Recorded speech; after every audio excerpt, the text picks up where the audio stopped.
ನ್ಯಾಯಮೂರ್ತಿ ಸೂರ್ಯಕಾಂತ್ ಅವರು ಸಿಜೆಐ ಆಗಿ ಪ್ರಮಾಣ ವಚನ ಸ್ವೀಕರಿಸಿದ್ರು. ರಾಷ್ಟ್ರಪತಿ ದ್ರೌಪದಿ ಮುರ್ಮು ಅವರು ಹೊಸ ಸಿಜೆಐ ಅವರಿಗೆ ಪ್ರಮಾಣ ವಚನ ಬೋಧಿಸಿದ್ರು.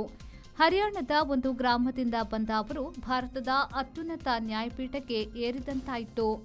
ಉಪರಾಷ್ಟ್ರಪತಿ ಸಿಪಿ ರಾಧಾಕೃಷ್ಣನ್, ಪ್ರಧಾನಿ ಮೋದಿ, ಕೇಂದ್ರ ಸಂಪುಟದ ಹಲವು ಮಂತ್ರಿಗಳು ಪ್ರಮಾಣ ವಚನ ಕಾರ್ಯಕ್ರಮದಲ್ಲಿ ಭಾಗವಹಿಸಿದ್ರು. ಕಾಶ್ಮೀರದ 370ನೇ ವಿಧಿ ನೀಗುವುದು, ಬಿಹಾರದ ಕ್ಷಿಪ್ರ ಮತದಾರರ ಪಟ್ಟಿ ಪರಿಷ್ಕರಣೆ, ಪೆಗಾಸಸ್ ಸ್ಪೈವೇರ್ ಪ್ರಕರಣ ಮೊದಲಾದವುಗಳ ತೀರ್ಪಿನ ನ್ಯಾಯಪೀಠದಲ್ಲಿ ಜಸ್ಟಿಸ್ ಸೂರ್ಯಕಾಂತ್ ಅವರು ಇದ್ರು. ಹರಿಯಾಣದ ಹಿಸ್ಸರ್ ವಿಭಾಗದ ನರ್ನೌಡಿನ್ ಪೆಟ್ವಾರ್ನಲ್ಲಿ 1962ರಲ್ಲಿ ಹುಟ್ಟಿದವರು ಸೂರ್ಯಕಾಂತ್. ಕಾನೂನು ಪದವಿ ಮುಗಿಸಿ 1984ರಿಂದ ಹಿಸ್ಸಾರ್ ಜಿಲ್ಲಾ ಕೋರ್ಟ್ನಲ್ಲಿ ವಕೀಲಿಕೆ ಆರಂಭಿಸಿದ್ರು. ಮುಂದೆ ಚಂಡೀಗಢದ ಹೈಕೋರ್ಟ್ಗೆ ವಕೀಲಿಕೆಗೆ ಹೋಗಿದ್ರು. 2004ರಲ್ಲಿ ಹರಿಯಾಣ ಹೈಕೋರ್ಟ್ ಚರ್ಚಾದ್ರು.